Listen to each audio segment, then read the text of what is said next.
बात पुनर्गठन के पिच और सियासी खिचखिच की, तो बाड़मेर के धोरीमन्ना और गुड़ामालानी को अलग करने के मामले को लेकर के 11 दिनों से धरना यहां पर लगातार धोरीमन्ना में जारी है और अब इसे कांग्रेस के दिग्गजों का समर्थन भी मिला है। नेता प्रतिपक्ष टीकाराम जूली और कांग्रेस के प्रदेशाध्यक्ष गोविंद सिंह डोटासरा की मौजूदगी में आज बाड़मेर में एक विशाल जन आक्रोश रैली निकाली गई, जिसमें बीजेपी सरकार पर कांग्रेस नेताओं ने जमकर निशाना साधा। इस पर बीजेपी का भी पलटवार सामने आया। बीजेपी ने कहा कि कांग्रेस नेताओं को कोई काम नहीं है और पक्षपात बीजेपी नहीं कांग्रेस करती है। इसी पर आज करेंगे चर्चा। पहले रिपोर्ट देखिए।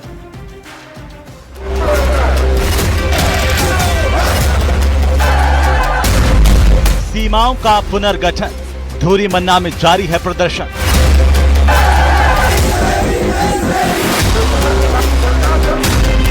धरने पर पूर्व मंत्री हेमाराम, दिग्गजों का समर्थन। जिले की सीमाओं को बिना कोई चर्चा, बिना कोई सहमति के चेंज किया गया और जन भावनाओं के विपरीत कार्य किया गया।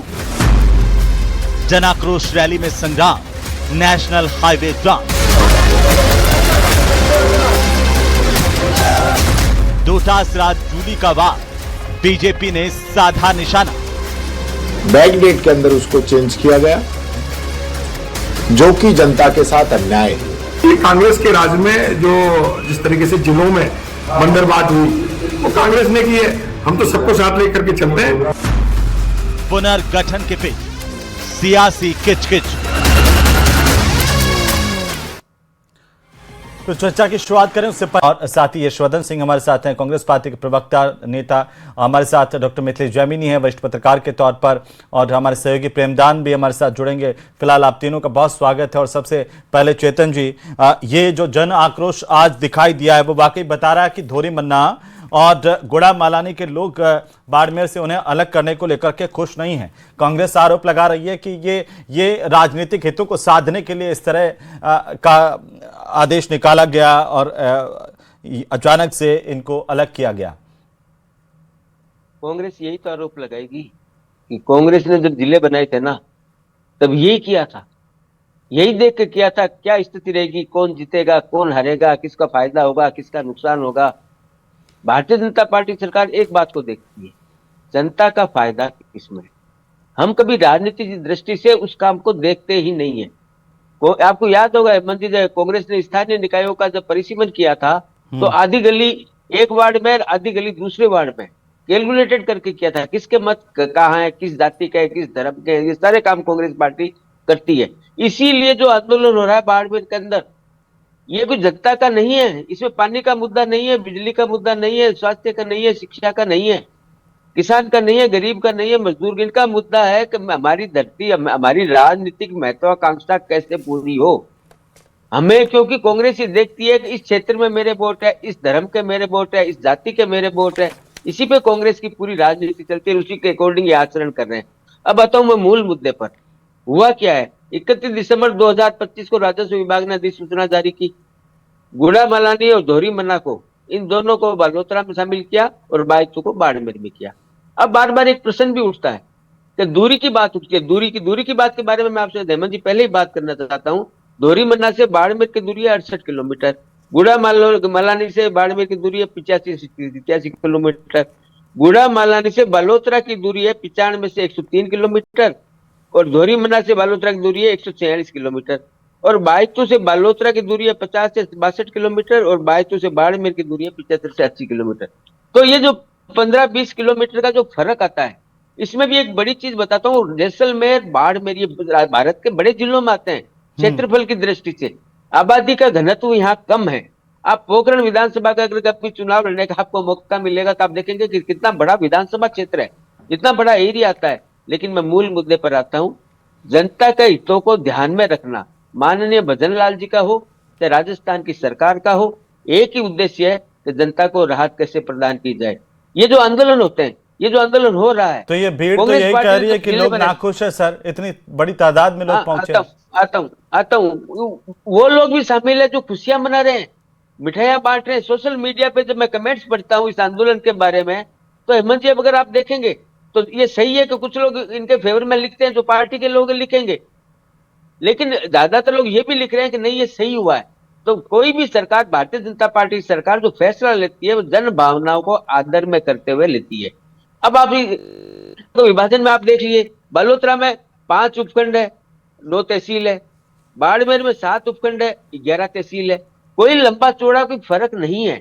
हाँ, फर्क एक जरूर है, जिन राजनेताओं को ये लगता है कि अगर ये परिसीमन रहा तो हमारी जमीन खिसक रही है, उनको डर लगता है, क्योंकि जनता पे विश्वास नहीं है ना। जनता पे काम करके विश्वास अर्जित करे तो कोई एक धरना लेकिन गोविंद सिंह डोटासरा ने तो कहा है कि इन तानाशाहों से डरने की जरूरत नहीं है। और टीकाराम जूली है, उन्होंने कहा कि राजस्थान की जनता जो है वो आने वाले दिनों में इनका इलाज कर देगी। इलाज तो किया ना कांग्रेस का, जब 17 जिले बनाए थे तो इलाज किया ना, 3 महीने पहले जिले बनाए थे। सचिन पायलट ने भी कहा कमरे में एंटर होते थे। 35 महीनों में कांग्रेस का राज आने वाला राजस्थान में। हेमंत जी 4 विधायक माननीय मुख्यमंत्री जी के कमरे में एंटर होते थे, जिले को लेकर बाहर निकलते थे, वो साथ में जिला लेकर के ही निकलते थे। ऐसा कभी हो सकता है क्या? परिसीमन के लिए मेहनत करनी पड़ती है, टेबल वर्क होता है, सर्वे होता है, प्रशासन पूरा लगता है, उसके बाद यशवर्धन जी सोचा जाता है। ठीक है यशवर्धन जी, क्यों ये जन आक्रोश रैली की जरूरत पड़ गई? और अभी आप सुन रहे थे बीजेपी कह रही है कि नेताओं की, कांग्रेस नेताओं के पास कोई काम नहीं बचा, तो वो क्या करें? आदरणीय चेतन जी ने दर्शकों को पूरी बात तो बताई दी जी कि धोरीमन्ना लगभग दुगनी दूरी पर है बालोतरा से जितना बाड़मेर से, यानी धोरीमन्ना बाड़मेर से 65 किलोमीटर है और बालोतरा से 130 किलोमीटर दूर है। तो दूरी का तो मामला है ही है, दूरी बहुत तरीके से इन्होंने किया। और एक जोरदार बात हेमंत जी, 31 दिसंबर को एक ऑफलाइन ऑर्डर जारी किया जाता है जिसके बारे में हेमाराम जी और बाकी सब नेताओं को और जनता को 2 तारीख को पता लगता है।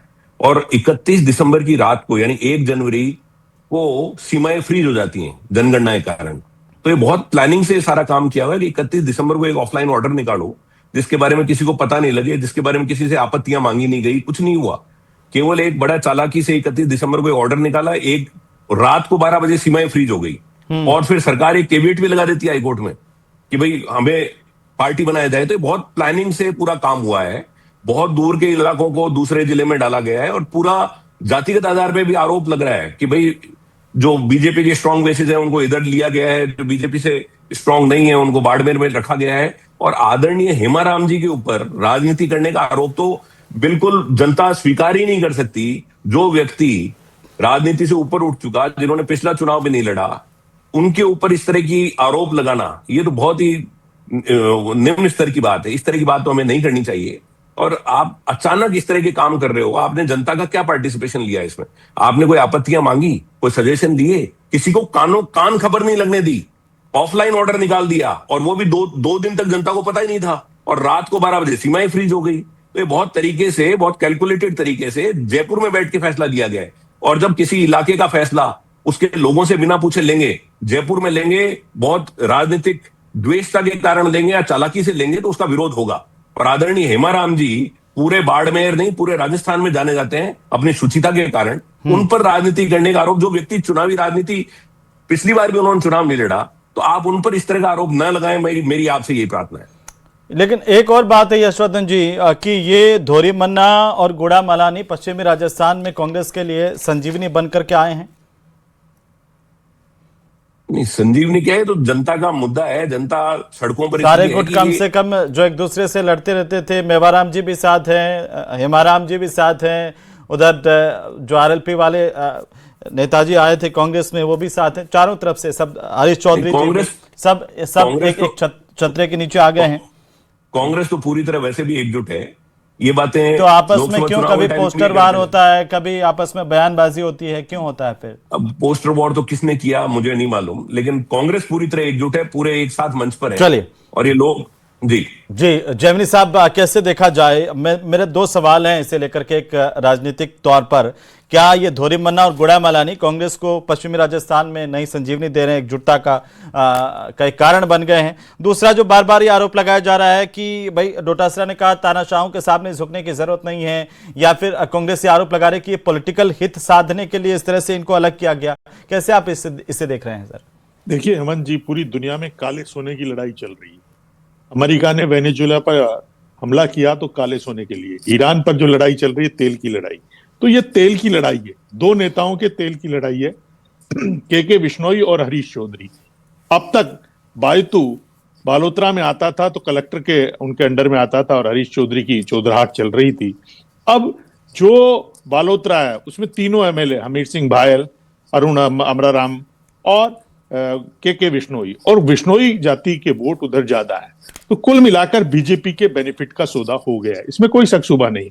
लेकिन तो ये तो राजनीति के आधार पर ही हो गया अलग करना। फिर ये कि राजनीति नहीं, ये सब तेल का खेल है, क्योंकि अब वहां रिफाइनरी से जुलाई में सोना उगलेगा, और सोना उगलेगा तो किस किस के घर में जाएगा, खेल वही है राजनीति में, क्योंकि और कोई खेल नहीं है, सारा खेल उस रिफाइनरी के ऊपर है। आप आज सचिन पायलट गए तो मदन प्रजापति ने पचपदरा में स्वागत किया ना सचिन पायलट का, वो विरोध में नहीं है। तो कुल मिलाकर खेल सारा कलयुग केवल नोट आधारा, ये कलयुग में केवल नोटों की लड़ाई चल रही है। आप देखिए जिस तरीके से मेड़ता में एसडीएम ने गोचर की भूमि 14,000 जो अरबों की जमीन है, गोचर की भूमि उसको कंपनियों को दे दी, और कोई कलेक्टर मना कर रहा है तो एसडीएम नहीं मान रही। तो ये तमाम जगह पूरे पश्चिमी राजस्थान में जो धरती का धन है उसको लेकर लड़ाई शुरू हो चुकी है, और उस पर राजनीति परवान पर है। तो कुल मिलाकर, और कांग्रेस को तो पुनर्गठन पर बोलने का कोई हक ही नहीं है कि अशोक गहलोत जी ने हिंदुस्तान का नहीं दुनिया का सबसे छोटा जिला बनाने का रिकॉर्ड कायम किया दूधू से, और उसके बाद भी लोगो जागो रे नागर आगो रे, नागर हार गया बाबूलाल नागर, और प्रेमचंद बैरवा जीत के डिप्टी सीएम बन गए। तो कुल मिलाकर जो इंपॉर्टेंट चीज है कि धोरी मन्ना, गुड़ा मलानी और हेमाराम जी के लिए नो डाउट बहुत अच्छे पॉलिटिशियन है, 79 साल की दिन उम्र में 11 दिन से बर्फीली हवाओं में बैठे हुए हैं वो जनता के लिए। लेकिन जो सबसे इंपॉर्टेंट चीज है कि अब कुछ हो नहीं सकता इस ऑर्डर, चाहे डोटासरा जी चाहे सचिन पायलट चाहे टीकाराम जूली जाए, क्योंकि बीजेपी तो कह रही है कि अपनी राजनीति बचाने के लिए बैठे हुए हैं। देखिए उनकी कोई राजनीति है नहीं, अब तो उन्होंने अपनी जमीन भी दान कर दी। पूरे परिवार की राजनीति उसी पर चलती है। देखिए उन्होंने पूरे परिवार कि वो कह लें चाहे, लेकिन ये सत्य है कि उनके परिवार के कितने सदस्य राजनीति में हैं। देखिए ये सही है, लेकिन हेमाराम जी जैसा व्यक्तित्व राजस्थान की राजनीति में कमी है, और पश्चिमी राजस्थान में उनका कद है, इसलिए मैं उन पर कोई टिप्पणी नहीं करूंगा। जो आदमी राजस्व मंत्री बनता है और गुड़ बांटता है, ऐसा राजस्व मंत्री मैंने तो देखा नहीं, इसलिए ईमानदारी पर उनका कोई शक शुबा नहीं किया जा सकता। लेकिन जो एक इंपॉर्टेंट चीज है कांग्रेस के लिए कि सचिन पायलट तो आज वहां पहुंच गए, और मारवाड़ का गांधी, गहलोत नहीं आंधी है, मारवाड़ का गांधी है। मारवाड़ का गांधी माया नगरी में क्या कर रहा है, इतने दिन हो गए, वो भी एक सवाल उठ रहा है। तो खेल ये चल रहा है कि मारवाड़ का गांधी, मारवाड़ पर अगर ये संकट आया हुआ है तो वो माया नगरी मुंबई में क्या कर रहा है, ये भी एक बड़ा सवाल कांग्रेस में तैर रहा है। तो कुल मिलाकर इस समय पूरे वर्ल्ड में जो एक इकोनॉमिक को लेकर हापाधापी मची हुई है, उसी का नतीजा है। यशवर्धन जी जवाब दे रहे हैं इसका। यशवर्धन जी बहुत गंभीर सवाल उठाए उन्होंने। नहीं, क्या सवाल क्या उठाया आपने, तो पूरा विश्लेषण दिया है। मैं तो केवल ये कहना चाह रहा हूँ कि ये जो जनता का आंदोलन है, इसमें ऑलरेडी जो आपने रिफाइनरी का बताया कि रिफाइनरी के कारण वैसे ही वहां की प्रशासन पर बहुत वर्कलोड ज्यादा है, और आप उसमें कुछ एरियाज और जोड़ रहे हो तो उससे और ज्यादा वर्कलोड आएगा। और ये जो एरिया है धोरीमन्ना गुड़ा मलानी, ये तो तस्करी का भी एक बड़ा वो है, तो वहां तो और ज्यादा विजिलेंस चाहिए। तो आप बाड़मेर से 65 किलोमीटर दूर के हिस्से को 130 किलोमीटर दूर जोड़ रहे हैं, तो जनता सवाल उठाएगी ना। और आदरणीय हेमाराम जी तो राजनीति से ऊपर उठे हुए व्यक्ति हैं, वो अगर कोई मुद्दा उठा रहे हैं तो जनता में आप देख लीजिए आज हजारों लोग जो वहां इकट्ठे हुए वो इस मुद्दे पर इकट्ठे हुए हैं। और ये जो 31 तारीख की रात को जो चालाकी की गई, 11 दिन तक फिर वो राजनीति से ऊपर उठे हुए व्यक्ति 11 दिन से अकेले बैठे रहे, और अब जाकर के प्रदेश नेतृत्व को उनकी याद आई। नहीं हेमंत जी पहले दिन से आ रही। और जैमिनी साहब कह रहे हैं कि पायलट साहब पहुंच गए और अशोक गहलोत जी नहीं गए। देखिए हमारे राष्ट्रीय स्तर के और राज्य स्तर के जो भी नेता हैं, जो जहां अवेलेबल है वो वहां पे जाते हैं। हमारे प्रदेश अध्यक्ष गए हैं, हमारे नेता प्रतिपक्ष गए हैं, पूर्व मुख्यमंत्री गए हैं, मुख्यमंत्री जी भी जब आएंगे तो वो भी जाएंगे अगर जरूरत महसूस हुई तो। हमारे पास एक काबिल नेतृत्व है, जरूरी नहीं है कि सारे नेता एक जगह जाएं। और मैं फिर कह रहा हूं कि आदरणीय हेमाराम जी ने जो 11 दिन में अलग जगाई है, उसके कारण आज ये हजारों लोग आज सड़कों पर आए हैं, और भाजपा सरकार को इस चालाकी का खामियाजा भुगतना पड़ेगा। जो जातिगत आधार पर और जो दूर के इलाकों को पार्टी के आधार पर डाल रहे हैं, इसका खामियाजा भारतीय जनता पार्टी को भुगतना पड़ेगा।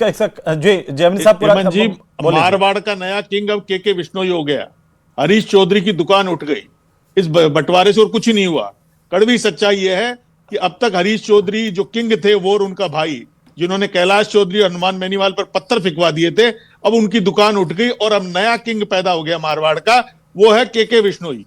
अब के विश्नोई से कैसे जीते, ये कांग्रेस की दिक्कत हो रही है। ऐसा और है लड़ाई क्या, असली तेल यशवर्धन की जी? लड़ाई है, यशवर्धन जी, क्योंकि अब सारा खेल वही होना है।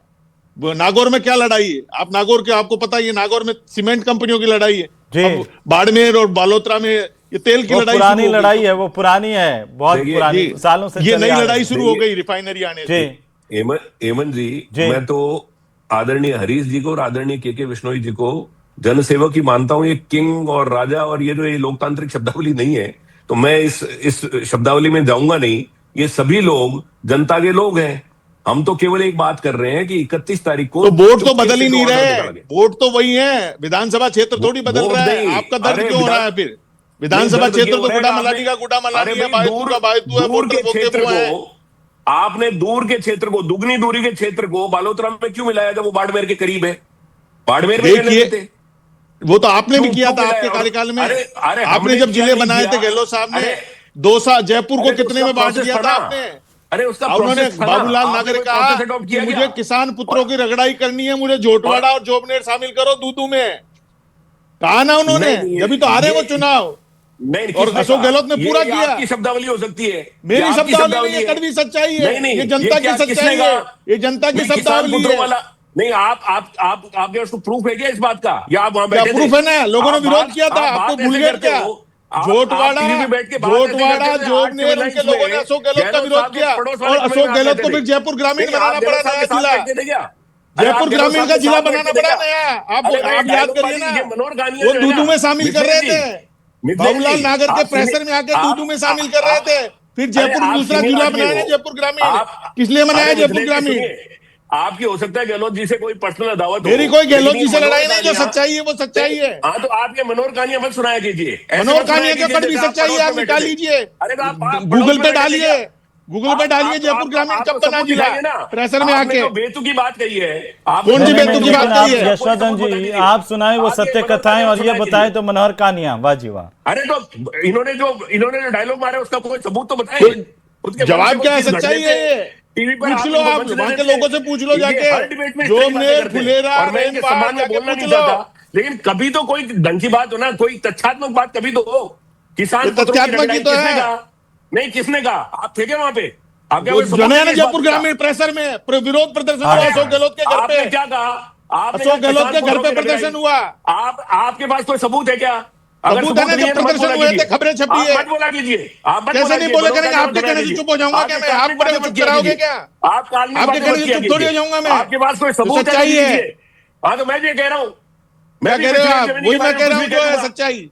अरे क्या सच्चाई है? कोई सबूत जो होता नहीं सच्चाई है मेरे पूछ को लो तो वहां के मनोहर जयपुर कहानियां ग्रामीण के लोगों से। आप ये काल्पनिक बातें मत किया कीजिए। ये काल्पनिक आपके कैसे कोई कड़वी सबूत नहीं सच्चाई होता है? अरे कड़वी सच्चाई का कोई सबूत तो दीजिए। सबूत कुछ पढ़ भी लो बोल देंगे, अखबार मान निकाल लेंगे। के उस समय के। अरे दीजिए ना पढ़िए सबूत। आप अखबार खोल के। किसान पुत्रों की रगड़ाई के बारे में अगर कोई सबूत है तो मुझे दीजिए आप। किसके बारे में? क्या कीजिए। मैं किसके आपसे- बारे में? मैं आपसे सुनिए, मैं आपसे इस बहस में नहीं पढ़ना चाहता, मैं अवॉइड करता हूं आपको, लेकिन आप नहीं, आप व्यक्तिगत मत होइए यशवर्धन जी, आप मेरा व्यक्तिगत निवेदन मत आपसे होइए। ऐसे व्यक्तिगत मत होइए, बेतुकी बात। व्यक्तिगत नहीं, मत आप होइए, हेमंत जी- उनका अपना हेमंत एक जी मत से है पूछिए। जी। हेमंत जी आप इनसे पूछिए, इनके पास क्या सबूत है कि गहलोत साहब ने नहीं, कहा था लेकिन कि व्यक्तिगत किसान मत पुत्रों की होइए। बनाया था ना जिला, क्या फिर इनके पास जयपुर कोई ग्रामीण सबूत है? प्रेशर में आके बनाया। अरे आपके पास कोई सबूत है क्या? एग्जैक्ट सबको पता है, विरोध किया लोगों ने कि हम दूदू में शामिल नहीं होना चाहते। तो वो यही तो पूछ रहे हैं कि क्यों बनाया था, फिर आप बताइए क्यों बनाया था, क्या क्राइटेरिया था? बता दो ना आप। फिर आप बता दो बनाया क्राइटेरिया था? क्या था दूदू को जिला बनाने का, बता दीजिए, आप बता दीजिए, मत सुनाया कीजिए। आप बता दीजिए यशवर्धन जी, आप तो सरकार में आप बता समिति दीजिए भी नहीं था, दूदू को जिला क्यों बनाया था? आप बता दो, आप तो वकील क्या हो ना। क्राइटेरिया हो अरे सकता है? ये जो आपने लाइन बोली इसका कोई सबूत है क्या आपके पास? नहीं है तो आप किसका? बंद कीजिए इसको। चेतन जी हाँ कुछ जी। कहना चाह रहे हैं? ठीक है सर, व्यक्तिगत मत होइए चेतन जी। हेमंत जी हमारे मित्र यशवर्धन जी तथ्य की बात कर रहे थे, मैं तथ्य की करूंगा। हाँ, कांग्रेस पार्टी ने जब परिसीमन किया था तो हारे हुए पार्षदों को और जीते हुए पार्षदों को जयपुर क्यों बुलाती थी? उनसे क्यों पूछती थी कि क्या करे आपके वार्ड के अंदर जिससे अब कांग्रेस पार्टी जीते? क्यों करती थी कांग्रेस ऐसा काम? तो आप भी कांग्रेस की लाइन ले रहे हैं क्या? लेकिन भारतीय जनता पार्टी ऐसा काम नहीं करती है। मेरे लाइन में कंप्लीट होने दीजिए हेमंत जी, पहली जी। बात। दूसरी बात, यशवर्धन जी याद करिए, आप खाजूवालों का आपने अनूपगढ़ में मिलाया था, याद है? गोविंद सिंह जी कैबिनेट मंत्री थे, गोविंद राम जी मेघवाल, वापस बीकानेर जिले में क्यों मिलाया? फिर आपने किसके प्रेशर से मिलाया आपने वापस बीकानेर जिले में? क्योंकि ये काम कांग्रेस पार्टी करती आई है पीछे से। अब इन्होंने कहा कि बैकडेट में ऑर्डर 31 दिसंबर 2025 को आदेश निकला है। कांग्रेस पार्टी के पेट में दर्द क्यों होता है? कांग्रेस पार्टी इस पूरे मामले की रूट कोज कांग्रेस पार्टी है। जब इन्होंने जिले बनाते समय कांग्रेस पार्टी ने कोई आधार नहीं देखा, कोई इंफ्रास्ट्रक्चर नहीं तो देखा। आप बता दो ना क्या आधार देखा? ये धोरीमन्ना गुड़ा मालानी को अलग क्यों किया गया? इसका आधार क्या है? ये हाँ, इसका आधार है वहां की जनता की सेवा करने के लिए हम लोग ये काम कर रहे हैं। नहीं, कैसी सेवा कर रहे हैं? वहां तो दूरी हो रही है, जिला मुख्यालय की तो दूरी बढ़ गई है, फिर ये कैसी सेवा? जनता तो सड़क पर है। मैं बता रहा हूँ, जनता सड़क। मैं शुरुआत में मैंने आपको कहा था, सोशल मीडिया जब आप देखेंगे वो लोग भी शामिल है जो समर्थन कर रहे हैं इसका। ये आप आइडेंटिफाई थोड़ी कर लेंगे सर चेतन जी। लेकिन लोग तो लोग है ना, जनतंत्र में लोगों की पूछ होती है सर। लेकिन सर गिने जाते हैं माथे कितने रिफाइनरी लगने से धोरीमन्ना के लोगों को ये लग रहा है, सोशल मीडिया पे लिख रहे हैं हमको जॉब मिलेगा। हाँ, धोरीमन्ना के लोग लिख रहे हैं, गुड़ा मलानी के लोग भी लिख रहे हैं कि अब बालोत्रा में शामिल होने से हमें जॉब मिलेगा। वहां के नौजवान सोशल मीडिया पे लिख रहे हैं। नहीं तो गुड़ा मलानी वाले को बाड़मेर में रहते हुए वहां पे रिफाइनरी में जॉब नहीं मिल सकता।